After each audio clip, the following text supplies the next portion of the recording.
How does your product engage with the audiences, and how would it be distributed as a real media text?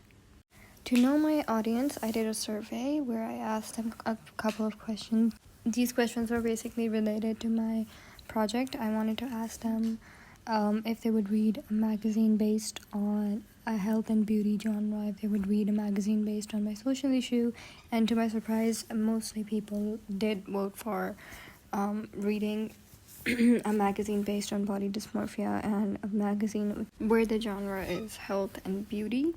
But I got a few more votes on people reading more about a magazine based on fashion, and so I added fashion and fitness both into my magazine, and I interlinked them all. And I interlinked all the contents together with the health and beauty contents so that my audience would stay engaged.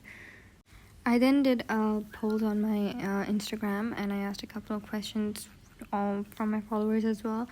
I basically asked them questions related to my social issue, and I asked them if they felt confident in their own skin and stuff like what they don't like about themselves or how insecure they feel at times, and mostly there were negative responses. So I understood that my audience basically includes both male and female audiences. I also added different contents on my contents page. It was supposed to be only based on health and beauty, but like I said before, I added fashion and fitness, and I interlinked them all together. I gave different headings. I first gave the fashion heading, and then I wrote down all the contents related to fashion.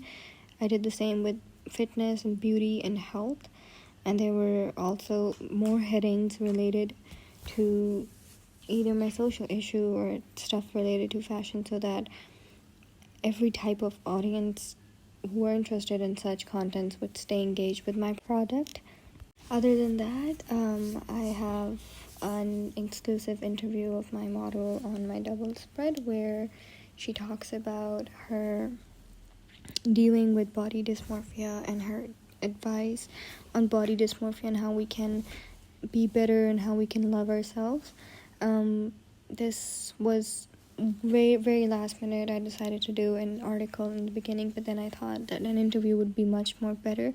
The audiences would actually enjoy the interview more. They would read more about her experience, and they would be more interested, and they would know what body dysmorphia is, how you can deal with it, and after hearing the advice and the quotes, they might feel different about the way they think about themselves.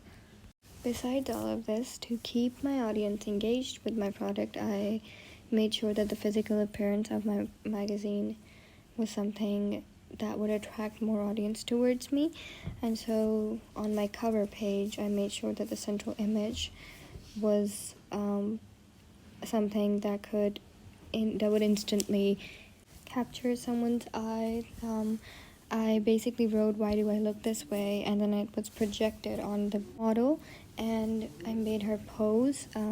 Thankfully, my model really cooperated with me, and she really helped me throughout this entire shoot, and she posed in different ways, but I ended up using the one where she was looking directly towards the camera, and I also really liked the way she posed for this picture.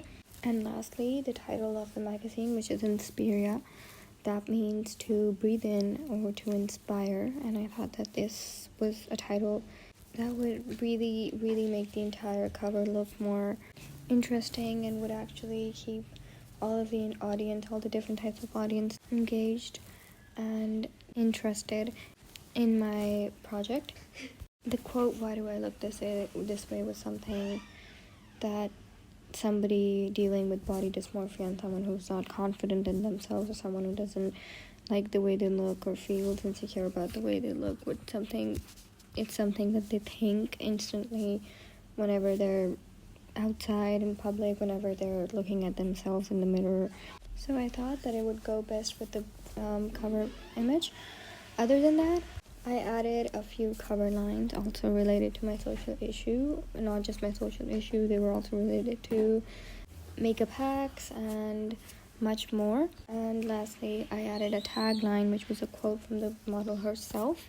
I thought that it would look really nice on the cover, and it would also be something that would catch the audience's eye, and they would be more interested in my product. I would stay engaged with my product.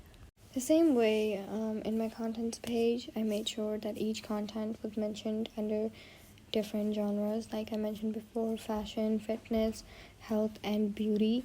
Every content related to them was mentioned underneath each heading. This was so that the audience would know the different types of stuff that are included in the magazine. And so this would actually keep them interested, and they would actually know what the magazine was about and what it consists of. I also added a small introduction of my model, just so that the audience would know who she is and what she will be talking about in the double spread. Then coming on to the double spread, it was an exclusive interview of my model again, where I made sure that the interview and the title of the interview was something that would actually catch the audience's eye instead of the image that I use of her.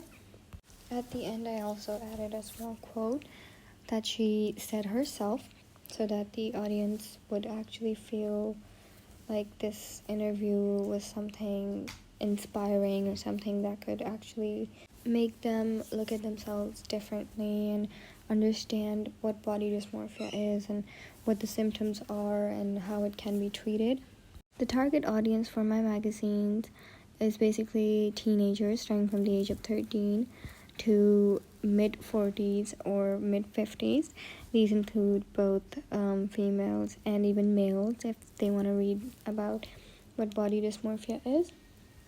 But mostly it is for niche audience, which means it's limited and it's only available to a few people, only those who do want to afford it, or only those who do want to know about body dysmorphia, or they have body dysmorphia and they want to learn more about it or understand it more. And so it's already available as an e-magazine. It would also be available as a hard copy, and the prices would be affordable to everybody who wants to buy it.